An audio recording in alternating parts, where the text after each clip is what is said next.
तुमच्यापैकी अनेकांना असं जाणवत असेल की पूर्वी संबंध चांगले यायचे परंतु आता ते येत नाहीयेत.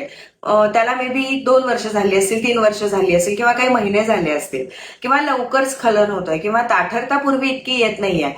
किंवा त्यामध्ये समाधान मिळत नाहीये किंवा इंटरेस्ट गेल्यासारखा वाटतोय. असं जर सगळं असेल तर यामागची कारणं काय? नमस्कार, मी डॉक्टर उर्जिता 2005 सालापासून सायकायट्री आणि सेक्सॉलॉजी या क्षेत्रात कार्यरत आहे आणि लैंगिक स्वास्थ्य, लैंगिक समस्या या संदर्भातली माहिती, शास्त्रीय माहिती ती तुमच्यापर्यंत सोप्या शब्दात सांगण्याचा माझा प्रयत्न असतो आणि त्या संदर्भातले व्हिडिओज तुम्हाला आपल्या युट्यूब चॅनलवरती आणि इंस्टाग्रामवरती पाहायला मिळतील, ज्याची लिंक इथे बायोमध्ये आहे. तर तुम्हाला असे त्रास जाणवत असेल त्याची कारणं काय असतील? तर बऱ्याचदा जसं शारीरिक स्वास्थ्य महत्वाचं तसंच मानसिक स्वास्थ्यही याबाबत महत्वाचं असतं आणि विशेषतः जर तुमच्या डोक्यामध्ये एखादं कंपॅरिझन राहिलं असेल, तुम्ही काही बघताय आणि त्यामध्ये बघत असताना तुम्हाला असं वाटत असेल की मी जे बघतोय त्यामध्ये ठेवले जाणारे संबंध किंवा त्यामध्ये केली जाणारी क्रिया हे मी जे करतो किंवा माझ्या जोडीदारासोबत जे करतो त्याच्यापेक्षा वेगळी आहे किंवा असं म्हणता येईल की मी जे बघतोय ते जास्त चांगल्या पद्धतीचं आहे आणि तसं मला जमत नाहीये. थोडक्यात तुम्ही जे काही करताय त्या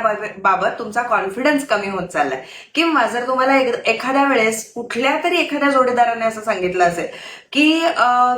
या सगळ्या प्रक्रियेमध्ये समाधान मिळत नाहीये त्या जोडीदाराला किंवा आनंद मिळत नाहीये किंवा अगदी स्पष्टपणे असं सांगितलं असेल की तुला जमत नाहीये किंवा तुझा अवयव लहान आहे, तर या सगळ्या गोष्टी याचा परिणाम तुमच्या मनावरती होतो, अंतर्मनावरती होतो. या सर्व गोष्टी तिथे अक्षरशः साठवल्या जातात आणि प्रत्येक वेळेला ती एक भीती मनामधनं बाहेर यायला लागते आणि एकंदरीत जो आनंददायक प्रकार आहे म्हणजे संबंध असणं आणि त्यातनं मिळणारा आनंद, समाधान, त्याच्याऐवजी त्याविषयीची एन्झायटी असा सगळा तो प्रकार चालू होतो.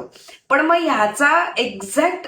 कसा संबंध असतो आणि यातनं बाहेर येता येईल का? तर नक्कीच, आणि यावरती औषधोपचार उपलब्ध आहेत आणि या संदर्भात आणखीन जाणून घ्यायचं असेल तर अपॉइंटमेंट घेऊन भेटा आणि त्यासाठी इथे नंबर आहे त्यावरती संपर्क करा, व्हॉट्सअप करा, तिथे तुम्हाला माहिती मिळेल, क्लिनिकचा पत्ता मिळेल आणि त्यानुसार नक्की येऊन भेटा आणि